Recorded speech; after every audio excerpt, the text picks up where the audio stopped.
এর ব্যাপারটা তারা রিডিফাইন করেছে। 5টা যে অবজেক্টিভ ছিল তার মধ্যে প্রথমটা ছিল যে তাদের নেভিকে মানে রেজ করা, তাদের ব্যালিস্টিক যে প্রজেক্ট মিসাইল প্রজেক্ট আছে এটাকে ধ্বংস করা, সেজন্য ইউরেনিয়াম ডিপোজিশন এমন পর্যায়ে যেতে না পারে যেন সে ওয়ারহেড তৈরি করতে পারে, এরকম পর্যায়ে তাদেরকে সীমিত রাখা। এবং সবচেয়ে গুরুত্বপূর্ণ যেটা যে মিডল ইস্ট ওই এলাকাটাতে যে প্রক্সি হয়, এই প্রক্সির সহযোগিতা কিন্তু ইরান করে। কারণ মিডল ইস্টটা আপনার শিয়া এবং সুন্নির মধ্যে ডিভাইড। তো শিয়া বিশ্বকে নেতৃত্ব দিচ্ছে ইরান। আপনি খেয়াল করে দেখুন যে ইসরায়েলের যে মানে অবস্থান, ইসরায়েলের উপরে যত ধরনের প্রক্সি ওয়ার হয় এটার কিন্তু মদতদাতা বা যোগানদাতা, যদি পজিটিভলি বলি, এটা কিন্তু ইরান। যেমন হিজবুল্লাহ ইরান মানে লেবাননে, আবার হুতিরা হচ্ছে ইয়েমেনে, এমনকি সিরিয়া এবং ইরাকে আপনি খেয়াল করেন যেমন বাশার আল আসাদ ছিল, বাশার আল আসাদ কিন্তু শিয়া সম্প্রদায়ের আলাইট, রাইট, যদিও ওখানে সুন্নি মেজরিটি।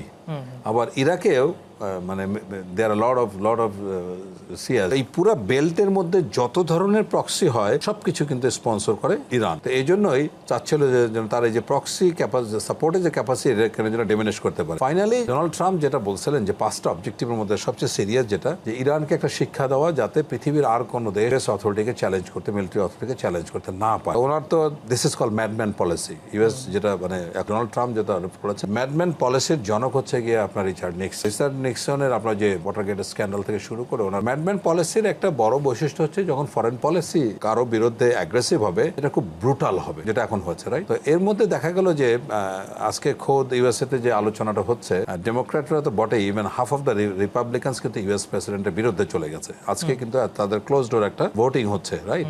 তারা অভিযোগ করছে যে ইউএস প্রেসিডেন্ট, ইউএস যে সংবিধান আছে আর্টিকেল 2, তাতে যে ক্ষমতা দেওয়া হচ্ছে এইটা ডোনাল্ড ট্রাম্প অপব্যবহার করেছে। এবং এখানে দুটা পয়েন্ট খুবই উল্লেখযোগ্য। ডেমোক্র্যাটসরা যে দাবি করছে সেটা হচ্ছে যে নিকোলাস মাদুরোকে জানুয়ারিতে তুলে আনলো সস্ত্রীক সেটা, এবং এই যে মিডনাইট হ্যামার যে গত জুনে হয়েছিল 12 দিনের জন্য, এটা কিন্তু কংগ্রেসে অনুমোদন হয়নি। এটা এক্স পোস্ট ফ্যাক্টর হবে না। এখন কথা হলো এই ওখানে আমরা কোনোদিনই বলি না যে তারা আরো ক্লিয়ারলি বলতে পারবেন যতই বম্বিং করেন, ইনফ্যান্ট্রি বুট আপনার গ্রাউন্ডে যাবে না ততক্ষণ পর্যন্ত এটাকে দখল বলা যাবে। মানে এই ইরান কিন্তু ইরাক নয়, ইরান কিন্তু লিবিয়া নয়। খেয়াল করে দেখো, এই যে আমি তিনটা উদাহরণ দিলাম, ধরেন সাদ্দাম হোসেন, তো সাদ্দাম হোসেন ইউএস কে চ্যালেঞ্জ করেছিল, মোয়াম্মর গাদ্দাফি চ্যালেঞ্জ করেছে, এই তো আরব লিডারদের মধ্যে এনারাই তো করেছিল।